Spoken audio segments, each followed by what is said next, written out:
ప్రభుత్వం సకాలంలో స్పందించి నడి సముద్రంలో చిక్కుకున్న మత్స్యకారుల ప్రాణాలను కాపాడిందని కాకినాడ సిటీ ఎమ్మెల్యే వనమాడి కొండబాబు పేర్కొన్నారు. సముద్రంలో చిక్కుకున్న మత్స్యకారులు ఒడ్డుకు సురక్షితంగా రాగా వారిని కోస్ట్ గార్డ్ కార్యాలయం వద్ద సిటీ ఎమ్మెల్యే వనమాడి కొండబాబు పరామర్శించారు. ఈ సందర్భంగా ఎమ్మెల్యే మాట్లాడుతూ ఆపదలో ఉన్న మత్స్యకారులను తమ ప్రభుత్వం రక్షిస్తుందని అన్నారు. నడి సముద్రంలో మత్స్యకారులు వెళ్లిన ఫైబర్ బోట్ ఆగిపోవడంతో తనకు తెలిసిన ఈ సమాచారాన్ని జిల్లా కలెక్టర్, జిల్లా మత్స్యశాఖ అధికారికి తెలియజేశామని అన్నారు. అధికారులు తక్షణమే స్పందించి ఆపదలో ఉన్న మత్స్యకారులను రక్షించారని అన్నారు. ఈ కార్యక్రమంలో coast guard Kakinada station commander Rajendra Kumar, ONGC అధికారి లోవరాజు, జిల్లా మత్స్యశాఖ అధికారి కరుణాకర్, టీడీపీ నాయకులు తుమ్మల రమేష్, ఒమ్మి బాలాజీ, బచ్చు శేఖర్ తదితరులు పాల్గొన్నారు. తర్వాత ఏంటంటే ఉదయం మేము ఇదేంటి మీ షిప్ వస్తుంది వాళ్ళతో పంపించేస్తాం, మీరేం భయపడకండి, ఉదయం కానీ లేకపోతే రేపన్నా వస్తుంది, ఏదో టైంలో వస్తుంది తీసుకెళ్తారు అన్నారు. అయితే ఉదయం 9:30 కల్లా వచ్చారు. వాళ్ళు 9:30, 10 గంటల వచ్చారు. వస్తే మమ్మల్ని అలా ఎక్కిచ్చేసి తాడేమో వేసుకున్నారు. తాడు వేసుకుంటే మరి బోటు వెళ్తేప్పుడు స్పీడ్గా వెళ్తేప్పుడు ఇదే ఈ వాడ స్పీడ్గా వెళ్తేప్పుడు ఆ మారుడికి తెరబడుపు మునిగిపోయింది, తెప్ప మొత్తానికి పోయింది. ఉంటుంది 9 లక్షలు ఉంటుందండి. గవర్నమెంట్ నుంచి ఏం కావాలనుకుంటున్నారు? మరి మాకు పోయిన అదే మాకు న్యాయం చేస్తారు. నష్టమే మాకు బతికితే వ్యాపారం మీద వ్యాపారం లేకపోతే మాకు బతికి తీరలేదండి. మాకు బయట పనికన్నా ఎవరు ఎట్టుకోరండి. ప్రభుత్వం మా వ్యాపారమే బతుకుతామండి. మా జీవితం దాని మీదనండి. మేము ఎంత బాధపడి తెలిసిండి వ్యాపారం పోయినప్పుడు.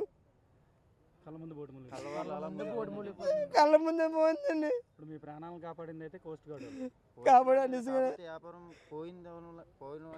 ఏంటి వ్యాపారం పోయింది కానీ మా ప్రాణాలు అయితే కాపాడారండి, నిజంగా కాపాడారండి.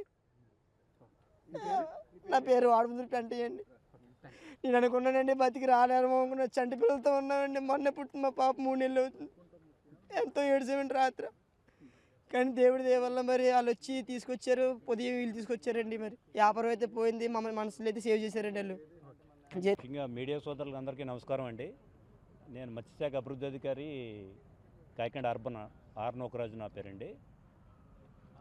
నా ఆథరైజ్డ్ ఆఫీస్ 3 పరిధిలో పర్లైపేట గ్రామానికి చెందిన 4 తెప్ప మీద లాస్ట్ సోమవారం నాడు వేటకెళ్ళారు. వేటకు వెళ్తేనే విపరీతమైన గాలికి ఆ బోటు ఎటు కదలలేని పరిస్థితిలో ఉండటం వలన వాళ్ళ కుటుంబ సభ్యులు మా మత్స్యశాఖకు తెలియపరిచి ఉన్నారు. వెంటనే స్పందించి మేము కోస్ట్ గార్డ్ వారికి లిఖితపూర్వకంగా తెలియపరిచి ఉన్నాం.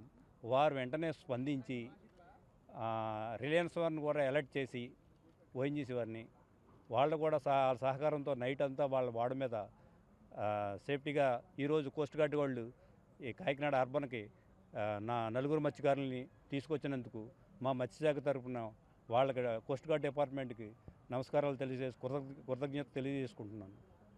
Thank you. టైంలో ఎప్పుడు అనౌన్స్మెంట్ చేస్తామండి. మా సాగర మిత్రాలతో సహా విలేజ్ ఫిషరీస్ అసిస్టెంట్లు మా మత్స్యశాఖ తరఫున ఎప్పుడు కూడా అలర్ట్ చేస్తాం. ప్రతి బోటుకి ఫోన్ చేసి తెలియపరుస్తున్నామండి. చూడండి, ఇదివరకు అలాగే ఇటువంటి కమ్యూనికేషన్ లేనప్పుడు 96లో ఇలాగే ఏటకెళ్తే 1400 మంది చనిపోయారండి. ఆ రోజున 1400 మంది చనిపోయారు. ఆ రోజు చంద్రబాబు నాయుడు గారు చూడడానికి కూడా వచ్చారు 96 తుఫాన్లో. అప్పటి నుంచి ఆయన శ్రద్ధ పెట్టారు. వీళ్ళకి సరైన కమ్యూనికేషన్ లేకే చనిపోతున్నారు. వీళ్ళు ఏదైతే టెక్నాలజీ ఉందో ఇతర దేశాల్లో ఏ విధంగా ఫిషింగ్కి ఉపయోగిస్తున్నారో ఈ కమ్యూనికేషన్ అంతా అందాలని చెప్పి అప్పుడే డాట్ మిషన్లని ఇవన్నీ తీసుకొచ్చి ఇచ్చిన తర్వాత ఈరోజు చాలా మరణాలు తగ్గినాయి, యాక్సిడెంట్లు తగ్గినాయి, ఎవరు కూడా మిస్ అవ్వట్లేదు. ఇది అనుకోకుండా జరిగిన సంఘటన. వీళ్ళకి తెలియగలిపారు వాటికి. ఏదైనప్పుడు కూడా ఈరోజు ప్రభుత్వం చాలా చొరవ తీసుకుని కలెక్టర్ గారు, అందరు కోస్ట్ గార్డ్ కానీ అదేవిధంగా ఓఎన్జీసీ వారు కానీ చాలా చొరవ తీసుకుని ఈరోజు కాపాడారు, ప్రాణాలు కాపాడారు. వాళ్ళందరి తరఫున, ఫ్యామిలీస్ అందరి తరఫున వారిని మనస్ఫూర్తిగా అభినందిస్తున్నామని సందర్భంగా తెలియజేస్తారు. అందరు అధికారుల ద్వారా వీళ్ళ ప్రాణాలు అయితే నిలబడేశారు. కళ్ళ ముందే వీళ్ళ తెప్ప కూడా అదే వీళ్ళ బోటు మునిగిపోయింది. ప్రభుత్వం నుంచి ఏమైనా సాయం అందే అవకాశం ఉంటుందా? బతికించడం ఇప్పుడు జీవించాలి కదా వీళ్ళు. అది కూడా చెప్పాలి బెదరు.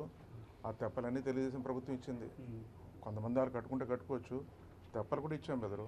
మా ప్రభుత్వం అధికారులు ఉన్నప్పుడు బోట్లు ఇచ్చాం బెదరు, వలలు ఇచ్చాం బెదరు, నావలు ఇచ్చాం, ఇంజిన్లు ఇచ్చాం.